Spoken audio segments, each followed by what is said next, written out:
Κυρίες και κύριοι, καλησπέρα. Απόψε είναι Τρίτη, 10 Δεκεμβρίου του 2024. Δύσκολες μέρες για την περιοχή μας. Η κατάσταση στη Συρία, παρότι χειροκροτεί η Δύση, δεν προϊονίζεται καλές μέρες. Σήμερα ο στρατός του Ισραήλ έχει καταλάβει αρκετά εδάφη. Θα τα δούμε εκτενώς στη συνέχεια. Έχει φτάσει σχεδόν έξω από τη Δαμασκό.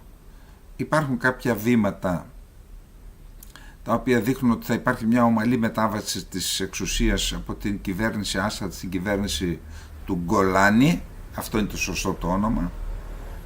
Το συνθηματικό του, επειδή ο πατέρας του καταγόταν από τα υψίπεδα του Γκολάν.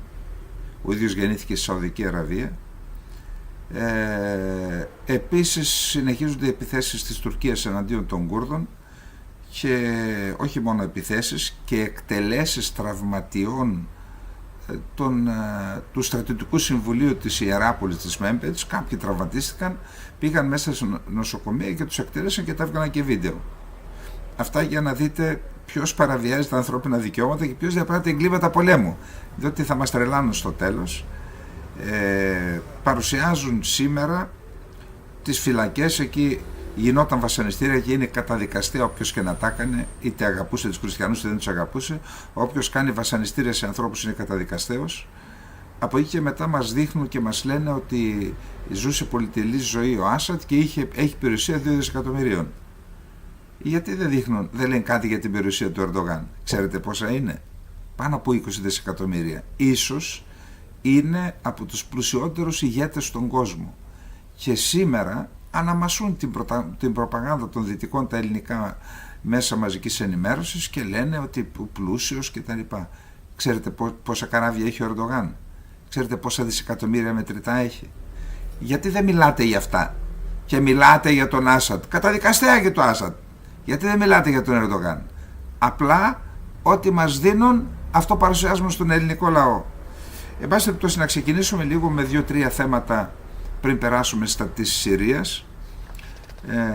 Όπως ξέρετε, ομόφωνα αναγκάστηκε η Κυπριακή Δημοκρατία, υπακούοντας στην ουσία τα κελεύσματα, ή τέλος πάντων για να ξεπεραστεί το αδιέξοδο στο οποίο βρέθηκε η κυβέρνηση της Κυπριακής Δημοκρατίας μπροστά στην πρωτοβουλία της Ελλάδας να υποστηρίξει τον γκρίζο λύκο Φεριντούν Συνερλίογλου για γενικό γραμματέα του ΟΑΣΕ, η Κυπριακή Δημοκρατία, επειδή είχαμε από κοινού κάθοδο Συνερλίογλου Τελαλιάν, η υποψήφια της Ελλάδας για μια διεύθυνση, ο άλλος γενικός γραμματέας, εάν λέγαμε όχι για τον Συνερλίογλου, θα λέγαμε όχι, η Κύπρος θα έλεγε όχι και για την υποψηφιότητα της Ελλάδας, και για να αποφευθεί αυτό είπε ναι. Εν πάση περιπτώσει, αυτό το θέμα το θίγει ο Κώστας Βενιζέλος με ένα άρθρο του στο Φιλελεύθερο, και θα ήθελα να δούμε τι λέει. Είναι διαφωτιστικό, για να μην νομίζετε ότι τα λέμε μόνον εμείς. Λοιπόν, το δίδυμο, λέει, λάθος σας κύριοι Μητσοτάκη και Γεραπετρίτε, ο τίτλος. Το δίδυμο πέτυχε εκλογή στον ΟΑΣΕ. Ο Τούρκος Φεριντούν Συνερλίογλου ως γενικός γραμματέας και η Ελληνίδα Μαρία Τελαλιάν ως επικεφαλής του Γραφείου Δημοκρατικών Θεσμών και Ανθρωπίνων Δικαιωμάτων του ΟΑΣΕ. Η κοινή ελληνοτουρκική εκστρατεία απέδωσε και μπορούν τώρα να πανηγυρίζουν, κυρίως στην Άγκυρα. Ο Φεριντούν Συνερλίογλου, όσο και να παρουσιάζεται ως περιστέρι της ειρήνης, σε εισαγωγικά, ήταν και είναι γεράκι, εκφραστής του βαθέως τουρκικού κράτους και πιστός στις ιμπεριαλιστικές πολιτικές της κατοχικής Τουρκίας, και ως υφυπουργός εξωτερικών της Τουρκίας και ως μόνιμος αντιπρόσωπος της Τουρκίας στα Ηνωμένα Έθνη έδινε μάχες κατά της Ελλάδας και της Κύπρου, και δεν το έκανε αυτό μόνο επειδή ήταν υπηρεσιακά υποχρεωμένος, αλλά και γιατί ήταν και από τους διαμορφωτές πολιτικής, κυρίως σε τακτικό πεδίο. Η κοινή κάθοδος στις εκλογές συνιστά μία ακόμα κίνηση στη σκακέρα της πολιτικής του κατευνασμού που ακολουθεί η ελληνική κυβέρνηση, τον ντόμινο των υποχωρήσεων στο Αιγαίο, έτσι. Η Αθήνα κινήθηκε και σε αυτό το πεδίο σε συνεργασία με την Τουρκία, χωρίς να συζητήσει το θέμα με τη Λευκωσία, η οποία ευνηδιάστηκε από την απόφαση της συμπόρευσης αυτής στον ΟΑΣΕ, και έφερε τη Λευκωσία προ διλημμάτων η απόφαση της Αθήνας. Εάν ως όφιλε η Κυπριακή Δημοκρατία απέρριπτε την υποψηφιότητα Συνειρλιόγλου, τότε ταυτόχρονα θα απέρριπτε και αυτήν τη Στελαλιάν. Οι πληροφορίες αναφέρουν ότι η διαφωνία κατατέθηκε εξ αρχής από κυπριακής πλευράς στην Ελλάδα και ξεκαθαρίστηκε πως δεν μπορούσε να ψηφίσει τον εκπρόσωπο της κατοχικής δύναμης. Το έπραξε όμως προφανώς για να μην τα χαλάσει με την κυβέρνηση της Ελλάδος. Κατά την άποψή μου, θα έπρεπε να καταψηφίσει το δίδυμο και δεν θα ήταν αυτή που θα έμενε εκτεθειμένη, αλλά η Αθήνα. Υπήρξαν δε και διάφοροι καλοθελητές, οι οποίοι είχαν σπεύσει να διαρρεύσουν πως σε περίπτωση καταψήφισης από τη Λευκωσία, η Τουρκία δεν θα προσερχόταν στην άτυπη πενταμερή και θα φορτωνόταν την εξέλιξη αυτή η Λευκωσία. Πέραν των πιο πάνω, το σκηνικό όπως διαμορφώθηκε στην περίπτωση κατά την οποία η Κύπρος καταψήφιζε το δίδυμο θα ήταν μόνη, απομονωμένη. Οι υπόλοιπες χώρες είχαν συνταχθεί με τις δύο υποψηφιότητες του κοινού ψηφοδελτίου Ελλάδας-Τουρκίας. Τι άλλο θα δούμε άραγε, δεν ξέρω. Να δούμε, περιμένουμε. Τι άλλο μας επιφυλάσσει η τύχη να δούμε σε αυτή τη χώρα. Στο μεταξύ, η Κυπριακή Δημοκρατία υπέβαλε υποψηφιότητα για την προεδρία του ΟΑΣΕ το 2027. Να σας πω την αλήθεια, όταν το είδα αυτό, είπα μπορεί να υπάρχει μια συνεννόηση. Αν πήραν από την Τουρκία μια διαβεβαίωση ότι δεν θα βάλουν βέτο στην υποψηφιότητα της Κύπρου, τέλος πάντων έχει μια λογική. Δεν είναι όμως έτσι από ό,τι μας λέει ο Βενιζέλος. Για να δούμε. Το προετοιμάζει εδώ και μήνες το σχέδιο αυτό η Κυπριακή Δημοκρατία. Η εξαγγελία της Κυπριακής Δημοκρατίας έτυχε στήριξης από χώρες της Ευρωπαϊκής Ένωσης, από τις Ηνωμένες Πολιτείες, τη Βρετανία, τη Ρωσία και άλλες. Εν ώψη τούτου θα επαναλάβω το ερώτημα που έθεσε ο Μιχάλης Ιγνατίου σε άρθρο του. Τι θα πράξει η Ελλάδα αν η κατοχική Τουρκία θέσει βέτο στην Κυπριακή Δημοκρατία για το 2027? Το έχει σκεφτεί κανείς στην Αθήνα? Το πιθανότερο είναι η κατοχική δύναμη να καταψηφίσει την υποψηφιότητα της εκλειπούσας, όπως λέει, Κυπριακής Δημοκρατίας. Και τότε οι κύριοι Μητσοτάκης και Γεραπετρίτης θα είναι εκτεθειμένοι για τους χειρισμούς τους. Θα τα φορτώσουν ενδεχομένως στην Κύπρο, που έθεσε τον πύχη ψηλά και θέλει και προεδρίες, αλλά προφανώς δεν θα είναι πιστική. Υπενθυμίζεται σε όλα αυτά και το πώς ενήργησε η Αθήνα όταν η Λευκωσία εξέταζε το ενδεχόμενο δικής της υποψηφιότητας για τη θέση του Γενικού Γραμματέα του Διεθνούς Ναυτιλιακού Οργανισμού, του IMO, τότε που η Ελλάδα άκουσον στήριζε την υποψηφιότητα της Τουρκίας. Και είπαν στην Κύπρο, μην βάζει ο δικός σου, άσε τώρα που βάζει Τουρκία, στηρίζουμε την Τουρκία. Ναι, έτσι ακριβώς έγινε. Εάν στην Αθήνα δεν ενδιαφέρονται για τις σχέσεις με την Κύπρο, εμάς μας ενδιαφέρει. Εμάς στην Κύπρο εννοεί. Γιατί εμείς στην Κύπρο θεωρούμε την Ελλάδα, και έτσι πρέπει να είναι, το μοναδικό σταθερό στήριγμα για την Κυπριακή Δημοκρατία. Και δεν χρειάζεται μάθημα ιστορίας για να εξηγήσουμε το γιατί. Έπρεπε να γνωρίζουν τουλάχιστον την ιστορία αυτοί που αποφασίζουν στην Αθήνα. Και αν δεν τους ενδιαφέρει η ιστορία, υπάρχει και η γεωπολιτική, πέραν από τις ξεχασμένες συμβατικές υποχρεώσεις της Αθήνας. Και αν έχουν σχεδιασμούς, τότε θα έβλεπαν με διαφορετικό μάτι την Κύπρο, έστω και συμφεροντολογικά. Ο Έλληνας Πρωθυπουργός, ο ΙΠΕΞ και οι συνεργάτες του διέπραξαν μέγα λάθος με την απόφασή τους να προωθήσουν την κοινή κάθοδο με την κατοχική Τουρκία στη διεκδίκηση θέσεων στον ΟΑΣΕ. Τι κέρδισε η ελληνική πλευρά πέραν του ότι ξέπλυνε την Τουρκία? Συμβάλλει τούτο στην ελληνοτουρκική φιλία, σε εισαγωγικά? Είμαστε σε ακτίνα συμφωνίας? Η κατοχική δύναμη αλλάζει στάση μόνο επικοινωνιακά, ενώ την ίδια ώρα παρακολουθούμε πώς ενεργεί στη Συρία και τι πράττει εις βάρος των Κούρδων, αλλά και στην Κύπρο που βιώνουμε τη συνεχιζόμενη κατοχή των εδαφών. Και τι κόστος έχει η Άγκυρα? Επιβραβεύεται με εκλογή σε θέση κλειδί σε διεθνείς οργανισμούς από την Αθήνα. Τέλος πάντων, τι να πω, εγώ μερικές φορές πραγματικά σηκώνει κανείς τα χέρια ψηλά. Δηλαδή βλέπεις την Τουρκία να ακολουθεί επεκτατικό πόλεμο στα ανατολικά και στα νότια της. Βλέπεις την Τουρκία να στηρίζει τρομοκράτες ευθέως που στρέφονται εναντίον των χριστιανών και εναντίον του Ελληνοορθόδοξου Πατριαρχείου, εναντίον των εθνικών μας συμφερόντων στην περιοχή. Βλέπεις την Τουρκία να συνεχίζει να είναι κατοχική δύναμη, να μην έχει κάνει ούτε πόντο πίσω από τις διεκδικήσεις της είτε στην Κύπρο είτε στην Ελλάδα, και εσύ εκεί συνεχίζεις τις κοινές καθόδους και την επιβράβευση της Τουρκίας. Δεν ξέρω αν βρίσκετε εσείς κάποιο, αυτό δεν μπορεί να καλυφθεί. Έχουμε διάλογο. Μπορείς να κάνεις και διάλογο με αξιοπρέπεια, όχι με δουλικότητα. Λοιπόν, τώρα να δούμε ένα άλλο θέμα. Είναι ένα θέμα σοβαρό πραγματικά, πολύ σοβαρό, το οποίο το περιγράφει ο Αρίστος Μιχαηλίδης σε άρθρο του στην Κύπρο. Γιατί όταν τα λέγαμε εδώ, έλεγαν ότι δεν μπορείς και να μιλήσεις, αμέσως μπορούν να σε καταστρέψουν πραγματικά.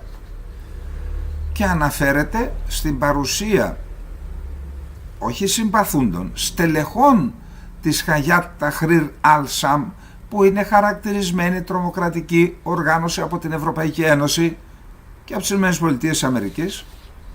Λοιπόν, όταν λοιπόν λέγαμε και εμείς εδώ, ρε παιδιά, μη βάζετε πέμπτη φάλαγγα της Τουρκίας μέσα στην Ελλάδα, μέσα στην Κύπρο, για προσέξτε λίγο, μας θεωρούσαν ξενοφοβικούς.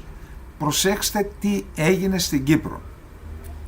Ήμουν εξ εκείνων, λέει ο Αρίστος Μιχαηλίδης, που θεωρούν υπερβολές τα περισσότερα από όσα λέγονταν για τους παράτυπους μετανάστες, τους οποίους συνέδεαν με τρομοκρατικές οργανώσεις, τζιχαντιστές και απεσταλμένους της Τουρκίας για να μας διαλύσουν.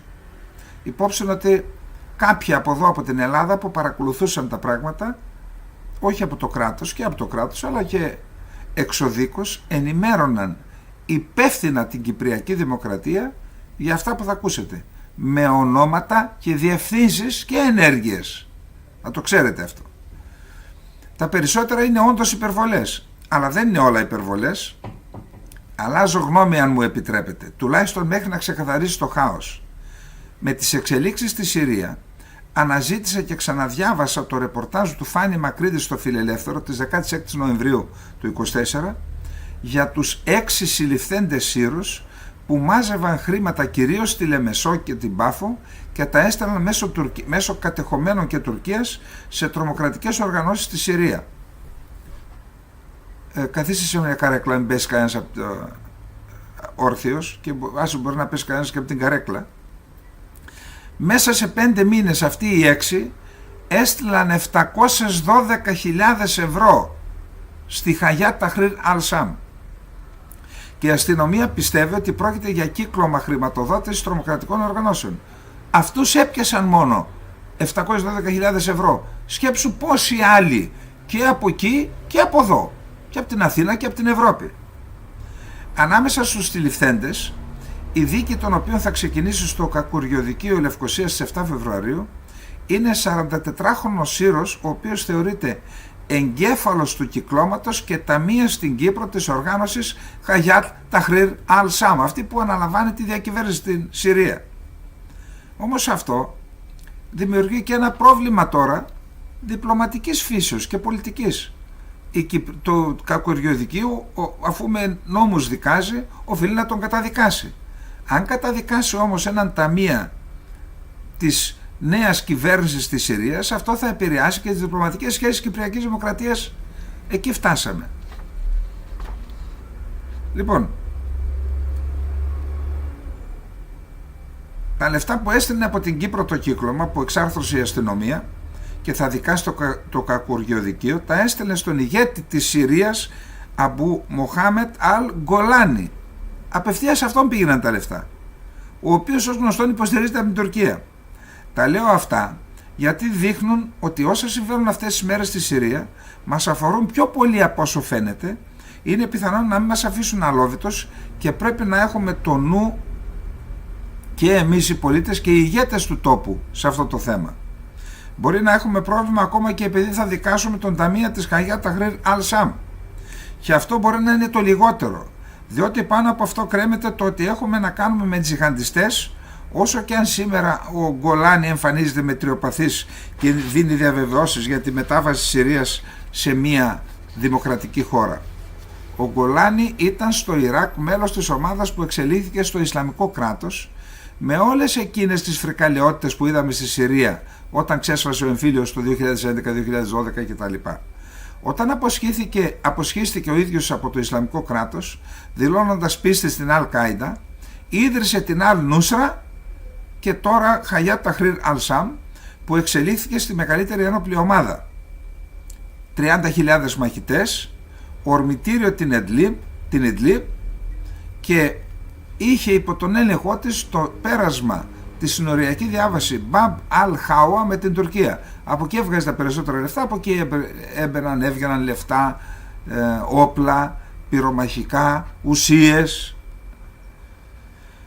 Από εκεί έπαιρναν για χρόνια την υλικοτεχνική υποστήριξη της Τουρκίας, προετοιμαζόμενοι για την επίθεση, και σε αντάλλαγμα κρατούσαν τις κουρδικές ένοπλες ομάδες υπό πίεση και υπό έλεγχο. Η χρηματοδότηση της οργάνωσης και οι φιλικές σχέσεις με την Τουρκία είναι το άλλο μεγάλο πρόβλημα για την Κύπρο. Ο Γκολάνι από το Ιντλίμπ είχε δημιουργήσει οργάνωση Ομπρέλα, ελέγχοντας δεκάδες ομάδες ανταρτών που δρούσαν στη Βόρεια Συρία. Όλες αυτές οι ομάδες κατευθύνονται από την Τουρκία. Τους στήριζαν οικονομικά, τους έδιναν όπλα, τους εκπαίδευαν και τελικά δημιουργήθηκε ένας στρατός δεκάδων χιλιάδων μαχητών που είχαν ορμητήριο περιοχές κοντά στα τουρκικά σύνορα. Τα διαβάζω και εγώ τώρα και τα μεταφέρω ως γεγονότα που θα έπρεπε να γνωρίζουμε πολύ πριν εξελιχθούν. Όταν τα λέγαμε δεν τα πιστεύατε. Γιατί όταν βλέπουμε έφνης ότι ένα κύκλωμα της Χαγιά Ταχρήρ Αλ-Σαμ δρούσε στην Κύπρο και έστελνε χρήματα μέσω Τουρκίας και των κατηχωμένων εννοείται, ποιος μας λέει ότι είχαν άδικο όσοι φώναζαν τόσα χρόνια ότι η Τουρκία μας στέλνει τζιχαντιστές ως παράτυπους μετανάστες, υποτίθεται, και θα τους αξιοποιήσει εναντίον μας όποτε τους χρειαστεί? Τα ίδια ακριβώς ισχύουν και για την Ελλάδα. Όποτε θέλει η Τουρκία να ενεργοποιήσει μερικές χιλιάδες από αυτούς σε μια κρίσιμη φάση και μετά τρεχαγύρευε. Μπορεί να είναι και κινδυνολογία αυτό που λέω, και οπωσδήποτε δεν υπονοώ ότι όλοι οι Σύριοι είναι τρομοκράτες σε αποστολή, αλλά έχουμε να κάνουμε με την Τουρκία και οφείλουν όσοι ηγούνται του κράτους να τα μελετήσουν όλα και να τα ελέγξουν πολύ επισταμένα. Αν έπιασαν στον ύπνο τον Άσαντ και το στρατό του και τη Ρωσία και το Ιράν που τον στήριζαν, τι μπορούν να κάνουν στην Κύπρο? Κρατήστε το λοιπόν και αυτό, να το έχουμε υπόψη μας. Σήμερα ένας Έλληνας από την Γερμανία που δείχνει ότι δεν πέθανε ο ελληνισμός. Ο ελληνισμός είναι ακόμα ζωντανός. Ένα νεαρό παιδί, από ό,τι άκουσα, μου είπε ότι είδα στο Instagram μία σελίδα Red Bird Real Estate, η οποία διαφημίζει πωλήσεις κατοικιών και περιουσιών στα κατεχόμενα και λέει είναι όλα νομικά, δεν έχετε κανένα πρόβλημα. Εκεί στην Κύπρο μ' ακούτε? Θα το στείλουμε κι αλλιώς. Red Bird Real Estate στο Instagram συνεχίζουν να διαφημίζουν. Για κάντε κάτι να σταματήσει αυτή η ιστορία. Και πριν περάσουμε στα της Συρίας, να πούμε ότι ο Ντράγκη έκανε μία ομιλία στο Μιλάνο και είπε ότι και επειδή έχει εξασθενήσει ο πυλώνας Γερμανία-Γαλλία, οι δύο ισχυρότερες χώρες της Ευρώπης, η Ευρώπη έμεινε χωρίς ηγεσία και λόγω της εξασθένησης και οι δύο χώρες έχουν πολιτικό πρόβλημα. Η Γερμανία πάει σε εκλογές σε ένα μήνα, 1,5, και η Γαλλία και αυτή ψάχνει κυβέρνηση. Πέραν αυτού δεν υπάρχουν και προσωπικότητες, φυσική ηγεσία. Άρα πού πάει η Ευρώπη? Πού πάει η Ευρώπη? Αναρωτιέται ο Ντράγκη, ο οποίος είναι μια ευχάριστη έκπληξη κατά την άποψή μου.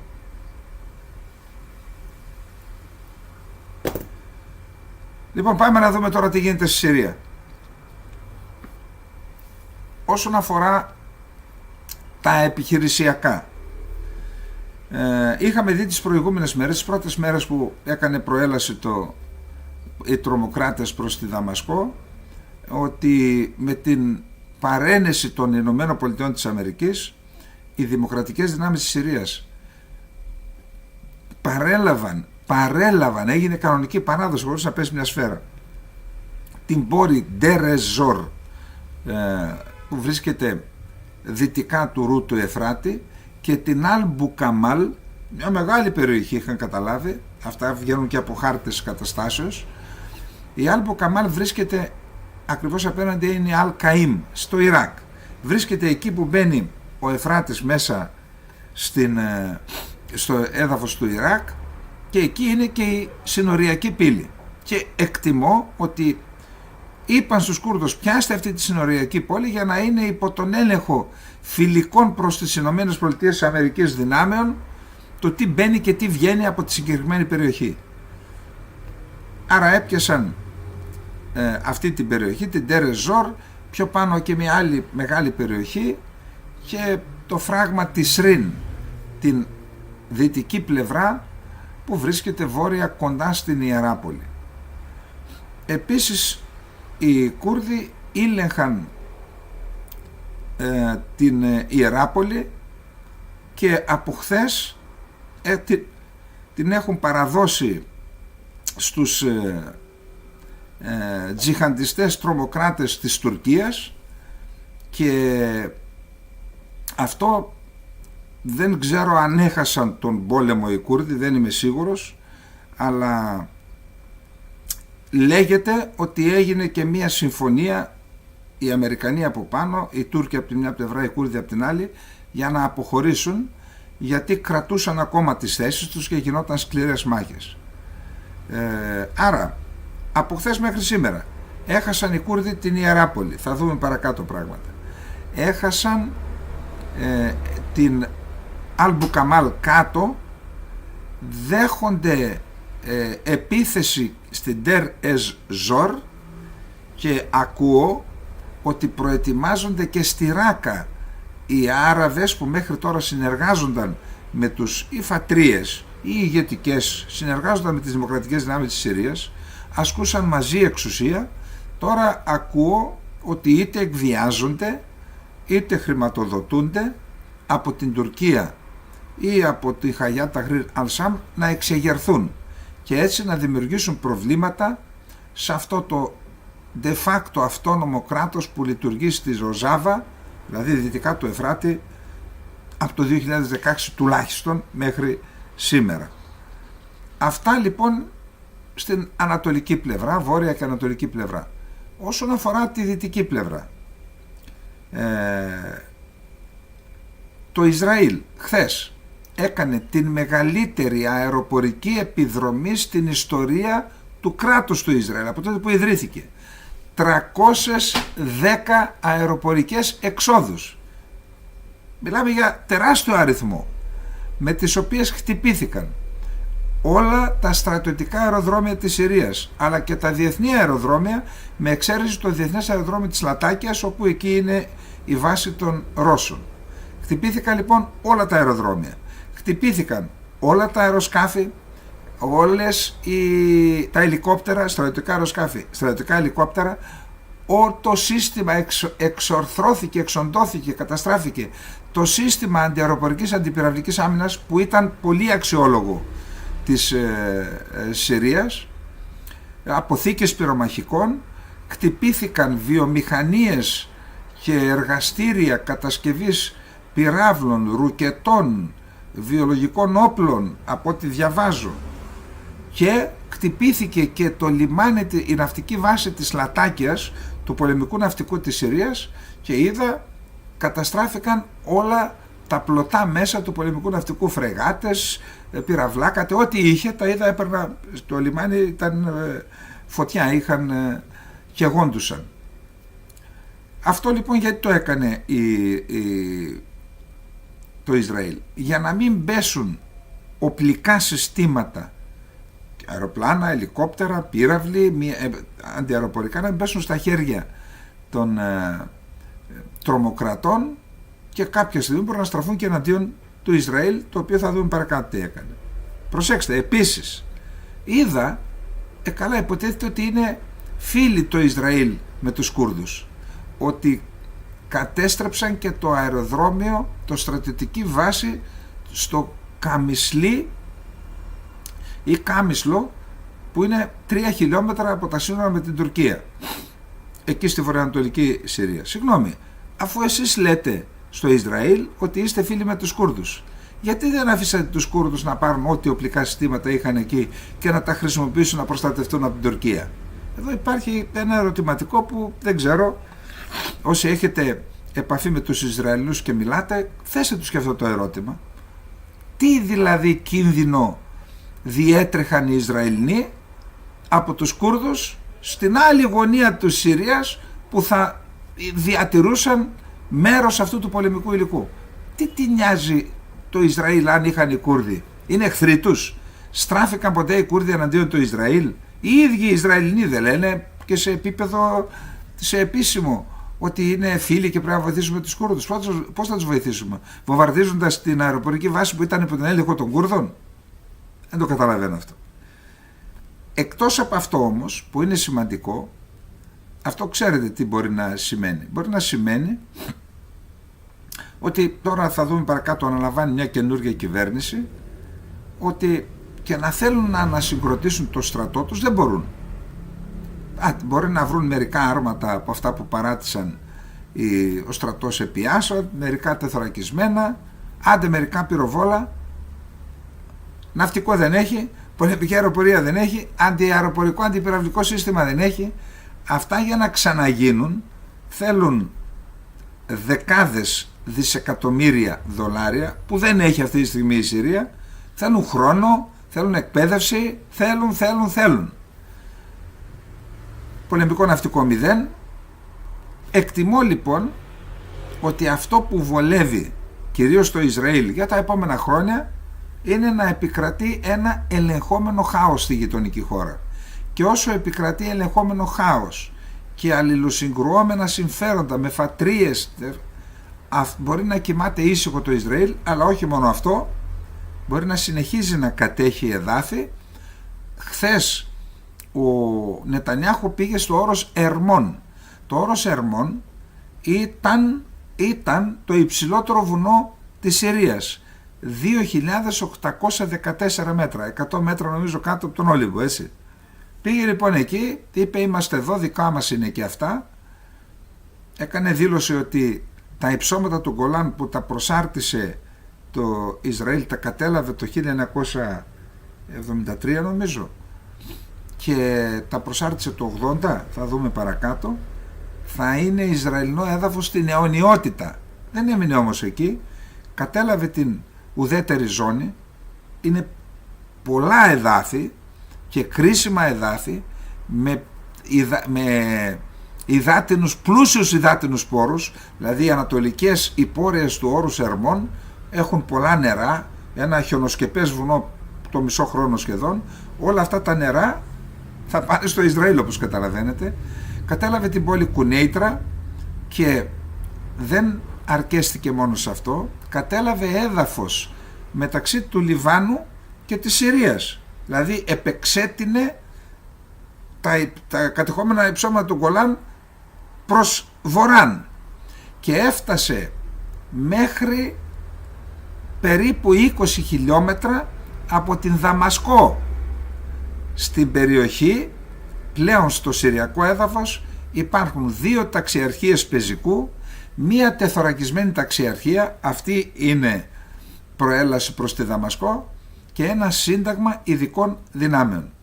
Άρα από ό,τι βλέπουμε στο πεδίο λέμε ότι το Ισραήλ θέλει να υπάρχει μια κατάσταση ελεγχόμενου χάους για τα επόμενα χρόνια στη Συρία, άρα δεν πρόκειται από εκεί να αντιμετωπίσει καμία απειλή και ταυτοχρόνως επεκτείνει και τα εδάφη του, που μπορεί αυτά να λέει τώρα ότι ξέρετε εγώ δεν πρόκειται να μείνω εκεί μόνιμα, αλλά ουδέν μονιμότερον του προσωρινού που λέει και ο λαός μας.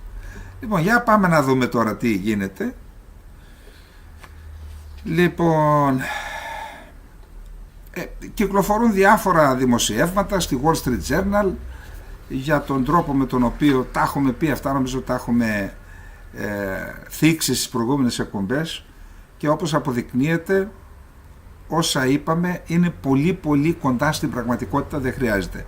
Πάμε να δούμε, δεν χρειάζεται να τα ξαναλέμε εννοώ για την οικονομία του χρόνου. Να δούμε τώρα τι γίνεται με την κυβέρνηση.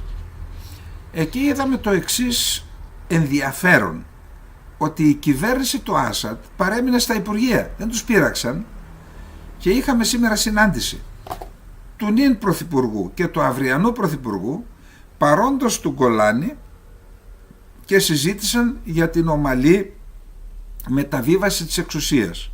Για να δούμε λοιπόν το σχετικό ρεπορτάζ.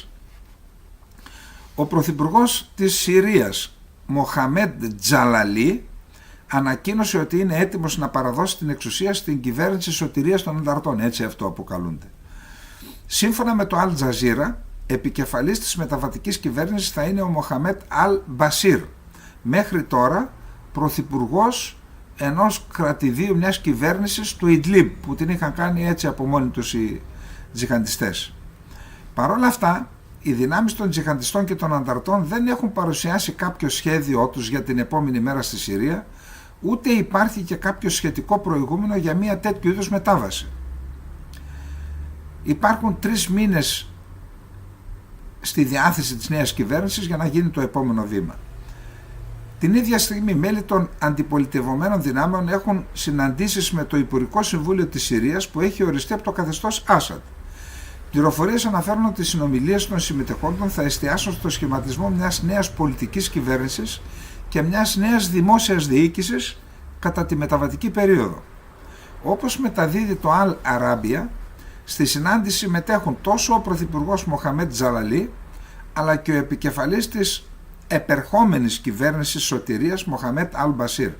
Σύμφωνα με το Αλ Τζαζίρα, η μεταβατική κυβέρνηση του Μοχαμέντ Αλ Μπασίρ θα έχει στη διάθεσή της 3 μήνες, διάστημα κατά το οποίο θα έχει ως προτεραιότητες τον έλεγχο στον τομέα της ασφάλειας, την παροχή των απαραίτητων υπηρεσιών και τη διασφάλιση της σταδιακής μετάβασης της εξουσίας.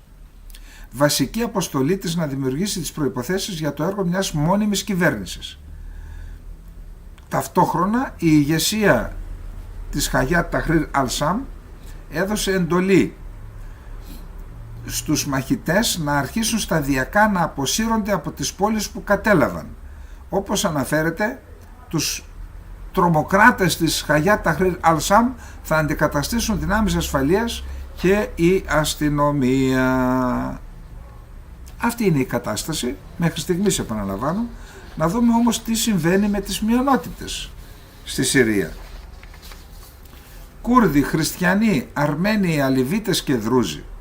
Η κατάληψη της εξουσίας από τους τζιχαντιστές στη Συρία έχει πυροδοτήσει φόβους για την τύχη των μειονοτήτων που υπάρχουν στη χώρα. Το ρεπορτάζ από την Αυτεμπορική. Η διάλυση της Συρίας είναι ένας πραγματικός κίνδυνος, ξεκινώντας από τις βορειοανατολικές περιοχές που είναι στα χέρια των Κούρδων, αλλά ήδη δέχονται επίθεση από τις υποστηριζόμενες από τους Τούρκους πολιτοφυλακές. Πρόκειται για Τουρκμένους αντάρτες, Ουσμπέκους, Τσετσένους, Ουιγούρους, που εξοπλίζονται και χρηματοδοτούνται ευθέως από την Άγκυρα και υποστηρίζονται με αεροπορική υποστήριξη, με πυροβολικό από τις τουρκικές ένοπλες δυνάμεις, ευθέως, μέχρι την ώρα που μιλάμε τώρα. Την ίδια ώρα, οι τζιχαντιστές της Χαγιάτ Ταχρήρ Αλ-Σαμ έχουν καταλάβει το προεπήργιο των Αλαουιτών του Άσαντ στη Λατάκια, όπου υπάρχουν επίσης η ναυτική βάση στην Ταρτούς και η αεροπορική βάση του Χμεϊμίν. Φόβοι υπάρχουν όμως και για το μέλλον των χριστιανών, ιδιαίτερα στο Χαλέπι, όπου ένα νέο κύμα διώξεων φαίνεται αναπόφευκτο.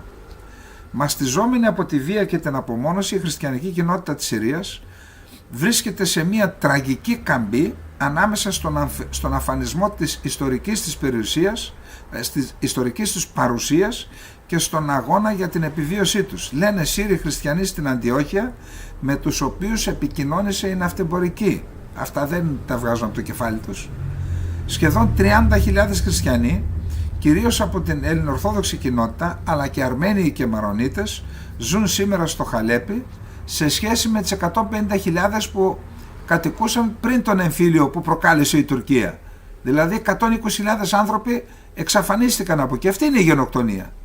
Αυτή είναι η γενοκτονία και κανείς δεν μιλάει. Ο Μπενζαμάν Μπαλσάρ, διευθυντής της οργάνωσης SOS Chrétien d'Orient, εκφράζει τις σοβαρές ανησυχίες του. Αν και η κατάσταση παραμένει υπό έλεγχο προς το παρόν, πολλοί χριστιανοί στο Χαλέπι γνωρίζουν ότι αυτό δεν θα διαρκέσει για πολύ. Οι χριστιανοί του Χαλεπίου βρίσκονται απομονωμένοι, εγκλωβισμένοι και από τις τζιχαντιστικές ομάδες, λέει η Ναταλή Σαμπόν, εκπρόσωπος μιας μη κυβερνητικής οργάνωσης που σχετίζεται με την προστασία των χριστιανών. Η ανθρωπιστική βοήθεια δεν φτάνει και οι ασθένειες κινδυνεύουν να πολλαπλασιαστούν. Η ΜΚΟ αυτή έχει ήδη διαθέσει 350.000 ευρώ για να βοηθήσει τους Σύρους χριστιανούς που έχουν ανάγκη. Όλοι τρέχουν να βοηθήσουν εκτός από την Ελλάδα. Ακούσατε τίποτα? Να έχουν στείλει 5.000 ευρώ, 10, να βοηθήσουν τους χριστιανούς. Κατά τα άλλα, μίλησε ο κύριος Μητσοτάκης με τον Πατριάρχη. Και η κυβέρνηση δεν μπορούσε να δώσει σε μη κυβερνητικές οργανώσεις λεφτά και να φανεί η Ελλάδα ότι στηρίζει τους ανθρώπους αυτούς? Λόγια.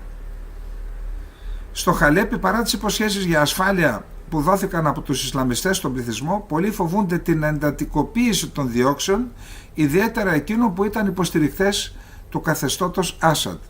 Το τελευταίο διάστημα, χιλιάδες χριστιανοί είχαν καταφύγει στη Δαμασκό, αναζητώντας καταφύγιο, αλλά τώρα δεν μπορούν να πάνε πουθενά γιατί και η Δαμασκός είναι ανασφαλής.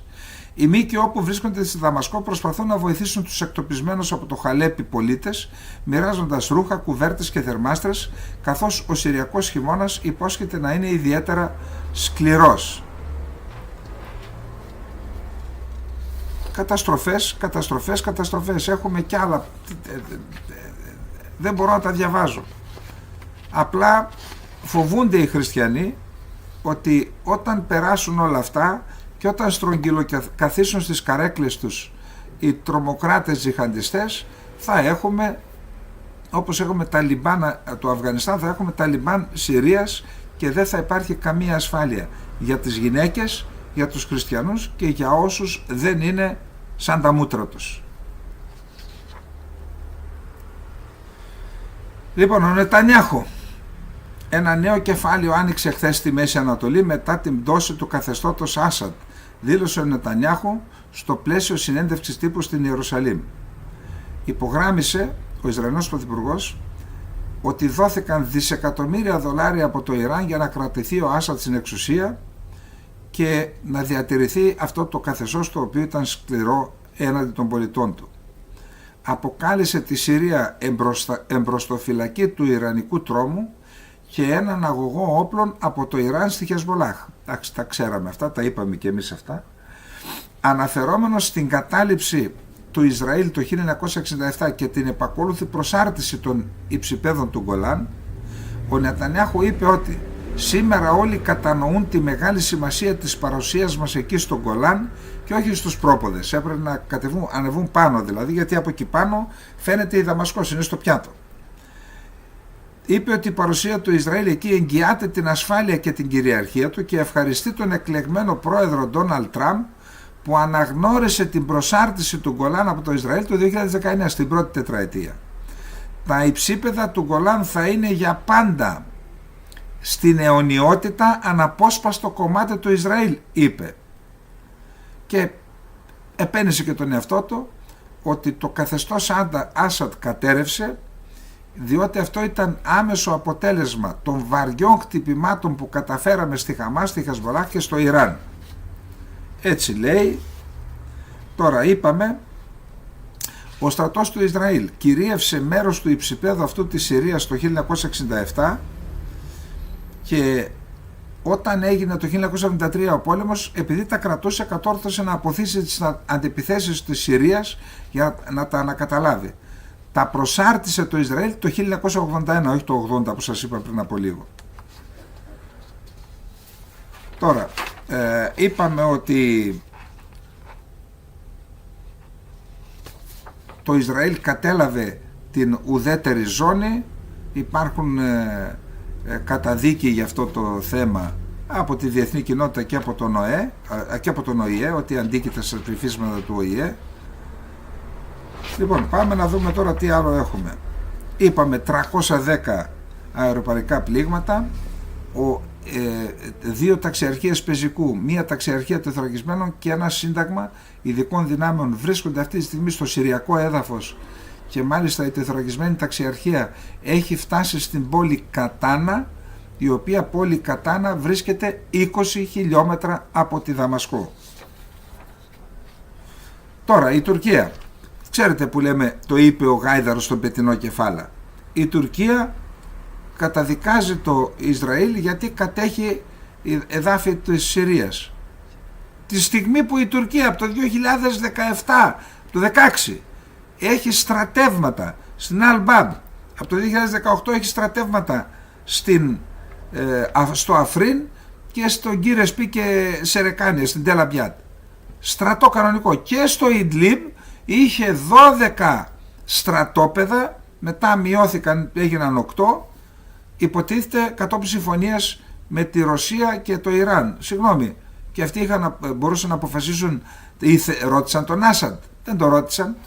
Δηλαδή τη στιγμή που έχει στρατό η Τουρκία κατοχής, τη στιγμή που τουρκοποιεί το Αφρίν, την Αλ-Μπαμπ, τώρα πλέον και τη Μέμπετς, που στα σχολεία, άμα το δείτε τα κοριτσάκια τα καημένα, τα λυπάται κανείς όλα έτσι σαν στρατιωτάκια του Ισλάμ, ενώ στην άλλη πλευρά οι Κούρδοι είναι όλα τα κορίτσια ελεύθερα, απολαμβάνουν δικαιωμάτων που δεν απολαμβάνουν ούτε στη Δύση. Είναι διαμερασμένη εξουσία 50-50 στις γυναίκες, υπηρετούν στο στρατό, υπερήφανες, και έρχεται ο Ερντογάν, επιβάλλει κατοχή, τουρκοποίηση, κάνει γενοκτονία και έχει το θράσος να καταγγέλει το Ισραήλ. Είναι αυτό που λέμε, δεν κοιτάει την καμπούρα του, ή είπε ο Γάιδαρος στον πετεινό κεφάλα. Τι κεφάλι έχει ο Γάιδαρος και τι ο πετεινός? Η Τουρκία με ανακοίνωση του Υπουργείου Εξωτερικών καταδικάζει την παρουσία των Ισραηλινών δυνάμεων στο έδαφος της Συρίας. Εδώ δεν γελάνε, ξεκαρδίζονται στο γέλιο εδώ. Και κατηγορεί το Ισραήλ ότι επιδεικνύει κατοχική νοοτροπία. Η Τουρκία που είναι κατοχική δύναμη στην Κύπρο, που είναι κατοχική δύναμη στη Συρία, που είναι κατοχική δύναμη στο Ιράκ, λέει έχει κατοχική νοοτροπία το Ισραήλ. Ναι, έχει, από εσάς κόλλησε. Και κατηγορεί το Ισραήλ ότι επιδεικνύει κατοχική νοοτροπία σε μια ευαίσθητη περίοδο που αναδύεται η δυνατότητα ειρήνης στη χώρα. Η ανακοίνωση έχει ως εξής: καταδικάζουμε έντονα την παραβίαση από το Ισραήλ της Συμφωνίας Επεμπλοκής του 1974 με την είσοδό του στην ουδέτερη ζώνη μεταξύ Ισραήλ-Συρίας και τη συνεχιζόμενη προέλαση στο συριακό έδαφος. Σε αυτήν την ευαίσθητη περίοδο που αναδύεται η δυνατότητα επίτευξης της ειρήνης και της σταθερότητας που ο συριακός λαός τα χταρά εδώ και πολλά χρόνια, το Ισραήλ επιδεικνύει για άλλη μια φορά την κατοχική του νοοτροπία. Επαναλαμβάνουμε με αποφασιστικότητα την υποστήριξή μας στην κυριαρχία, την πολιτική ενότητα και την εδαφική ακεραιότητα της Συρίας. Όταν την ώρα που την βγάζουν αυτή την ανακοίνωση, το τουρκικό πυροβολικό κτυπάει τους Κούρδους, οι εγκάθετοι τρομοκράτες της Τουρκίας μπαίνουν στα νοσοκομεία και σκοτώνουν πάνω στα κρεβάτια τους τραυματίες, εγκλήματα πολέμου. Το πυροβολικό και τα αεροπλάνα τα τουρκικά βομβαρδίζουν τους Κούρδους. Και έχει το θράσος. Ο Ερντογάν έγραψε στο X, στο Twitter: οποιαδήποτε καταπάτηση της ελευθερίας του συριακού λαού, της σταθερότητας της νέας συριακής κυβέρνησης και της ακεραιότητας των αρχαίων συριακών εδαφών θα οδηγήσει εμάς μαζί με το συριακό λαό να βρεθούμε πρόσωπο με πρόσωπο μαζί της, με τον οποιαδήποτε δύναμη δηλαδή αντίθετη ο συριακός λαός και η Τουρκία. Εδώ αυτά κάτι προϊονίζονται, έτσι. Από εδώ και στο εξής δεν μπορούμε να επιτρέψουμε να διαιρεθεί ξανά η Συρία. Αυτοί οι ίδιοι τη διαίρεσαν. Στο Ιντλίμπ είχαν κάνει άλλη κυβέρνηση, στο Αφρίν και στις άλλες περιοχές είναι η ίδια δύναμη κατοχής. Αυτοί που διαίρεσαν τη Συρία λέει δεν θα επιτρέψουν τώρα. Δεν μπορούμε να επιτρέψουμε το έδαφος της χώρας να γίνει ξανά ζώνη σύγκρουσης. Λοιπόν, ο Ερντογάν μίλησε στην συνάντηση των προέδρων των επαρχιακών επιτροπών του κόμματός του και είπε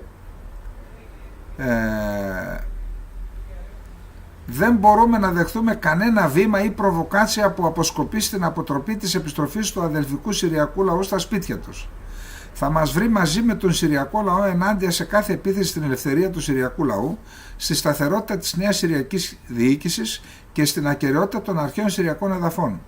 Δεν θα σταθούμε δίπλα και θα παρακολουθούμε άλλους να τυλίγουν την περιοχή μας στη φωτιά και το αίμα για χάρη του θάρρους των φανατικών τους πεποιθήσεων, των διαστραμμένων ιδεολογικών και των άρρωστων ονείρων που παίρνουν από τις δυνάμεις στις οποίες βασίζονται.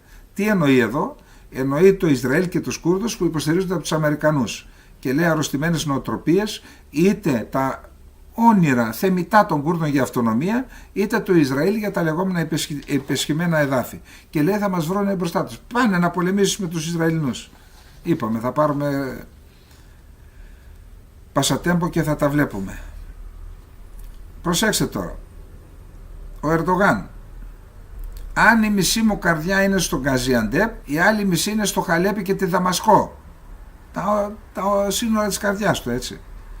Αυτά τα είπε στο Υπουργικό Συμβούλιο, παρακαλώ. Έπλεξε το εγκόμιο της Συριακής Αντιπολίτευσης, των τρομοκρατών δηλαδή, για την ανατροπή του καθεστώτος Άσαντ και υποστήριξε ότι από χθες μια σκοτεινή περίοδος τελείωσε και μια φωτεινή περίοδος άρχισε στη Συρία. Ζήτησε να προστατευτεί πάλι η εδαφική ακεραιότητα της Συρίας, την οποία ο ίδιος παραβίασε, και ανακοίνωσε το άνοιγμα μιας επιπλέον συνοριακής διάβασης εκεί στο Γιαϊλάντα, δηλαδή νοτίως της Αλεξανδρέτας, για να περνούν οι Σύριοι που θέλουν να επιστρέψουν στα σπίτια τους.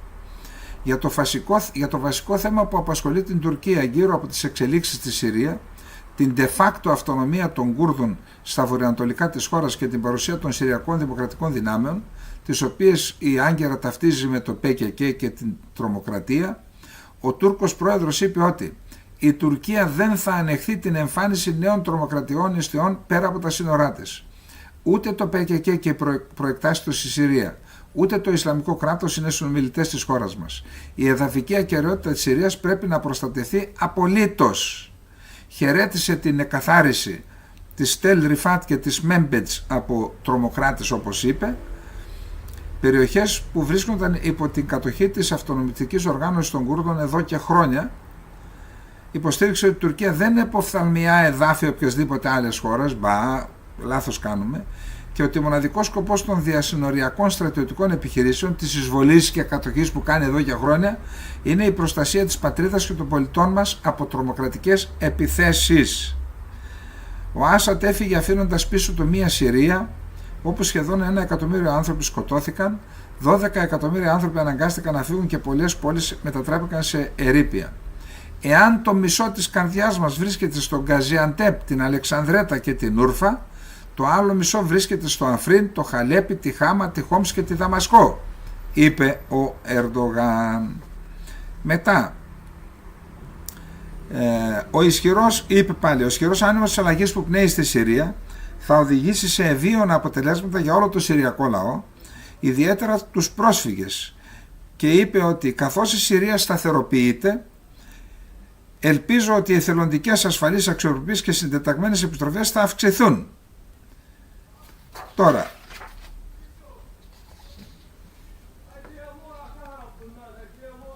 είχε τηλεφωνική επικοινωνία ο Φιντάν με τον Μπλίνκεν και τον Γκουτέρες, το Γενικό Γραμματέα του ΟΗΕ, και ζήτησε ευθέως χρήματα ο Τούρκος για να ανοικοδομηθεί η Συρία. Άρα τι είπαμε?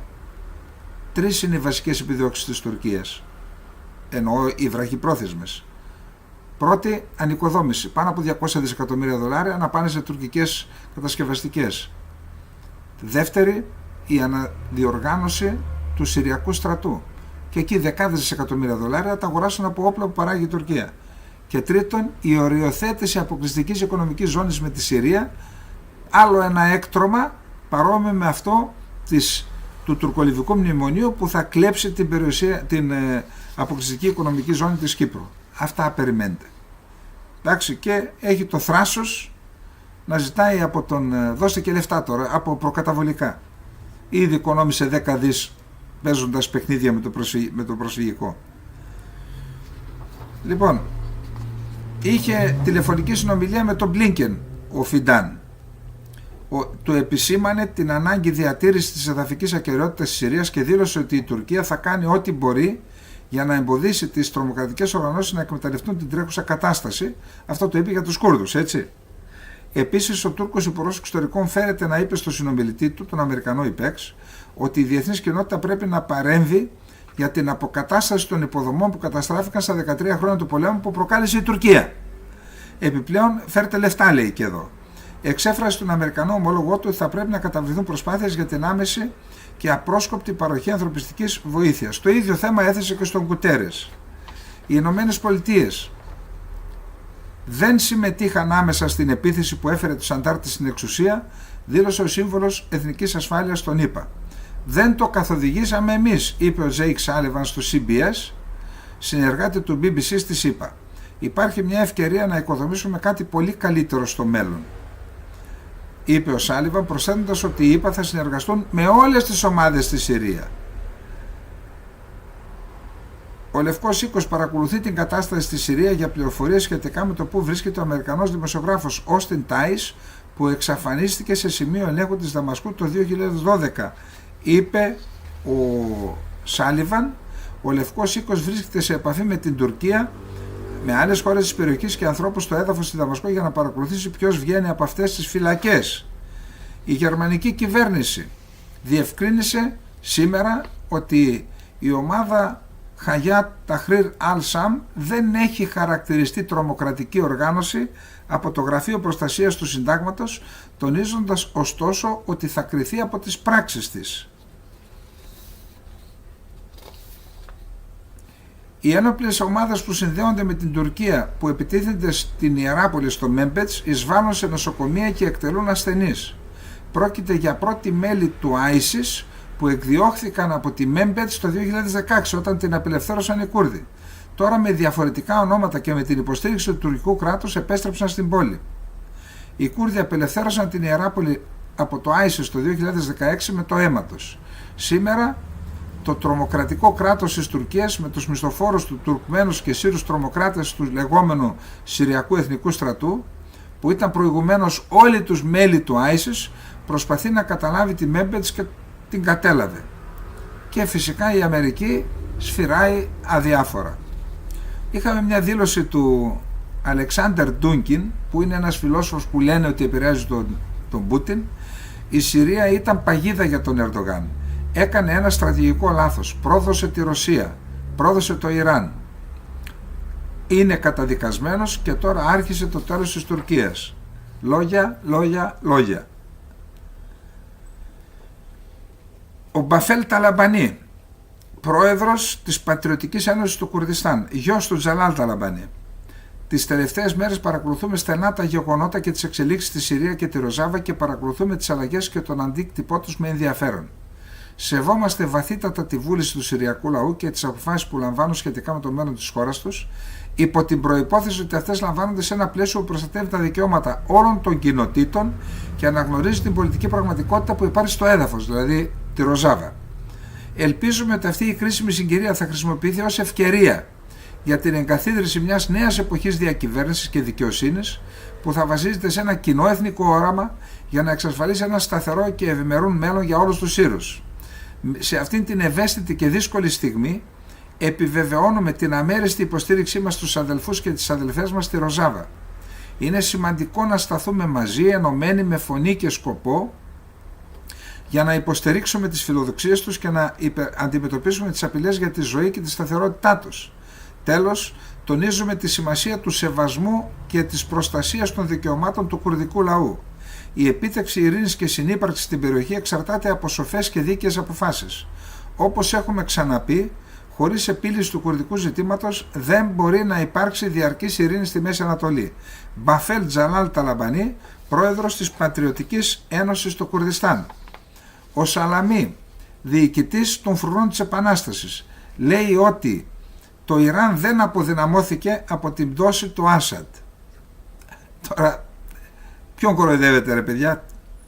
Ο Ισμαήλ Μπαγκεϊ, εκπρόσωπος του Υπουργείου Εξωτερικών του Ιράν, είπε ότι η επίθεση του Ισραήλ στα υψίπεδα του Γκολάν συνιστά κατάφορη παραβίαση του χάρτη του ΟΗΕ, ενώ η κυβέρνηση του Ιράν ζήτησε το σεβασμό της εδαφικής ακεραιότητας της Συρίας.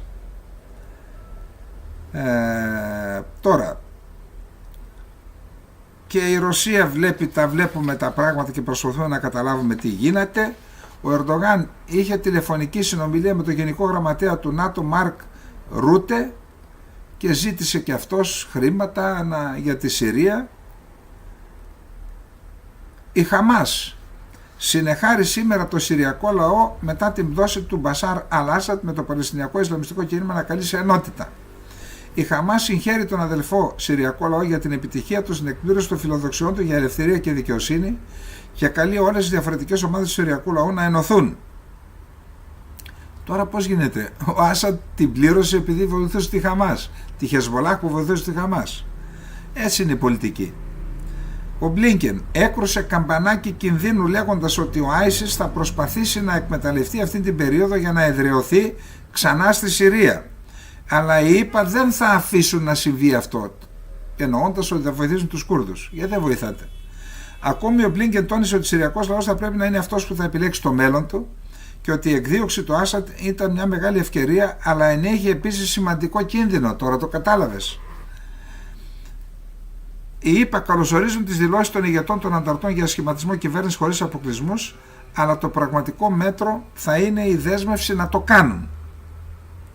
Οι ΗΠΑ εξετάζουν το ενδεχόμενο να αφαιρέσουν τη Χαγιάτ Ταχρήρ Αλ-Σάμ από τη λίστα των τρομοκρατικών οργανώσεων, αναφέρει το Πολίτικο. Και ο Υπουργός Εξωτερικών της Βρετανίας, ο Ντέιβιντ Λαμί, είπε ότι η ανατροπή του καθεστώτος Άσαντ δεν φέρνει καμία εγγύηση ειρήνης στη Συρία. Κρατάει και αυτός μικρό καλάθι, σωστά κατά την άποψή μου. Λοιπόν, αυτά είχαμε να πούμε για σήμερα. Τα υπόλοιπα θα τα αφήσουμε γιατί δεν έχουμε χρόνο, είπαμε. Υπάρχουν και εξελίξεις αλλά θεωρώ ότι όσο βαίνουμε προς έστω μια σχετική ομαλοποίηση στην Συρία, θα αρχίσουμε πάλι να ανοίγουμε το δελτίο μας και σε άλλες περιοχές που έχουν και αυτές το δικό τους ενδιαφέρον. Λοιπόν, αυτά είχαμε να πούμε για σήμερα. Ας δει η Κύπρος αυτά τα Red Birds, εντάξει, που αυτό που είπαμε στο Instagram, που πουλάνε περιουσίες στα κατεχόμενα, και ξέρετε να κάνετε τη δουλειά σας. Λοιπόν, αυτά είχαμε να πούμε για απόψε. Καληνύχτα, να είστε όλες και όλοι καλά.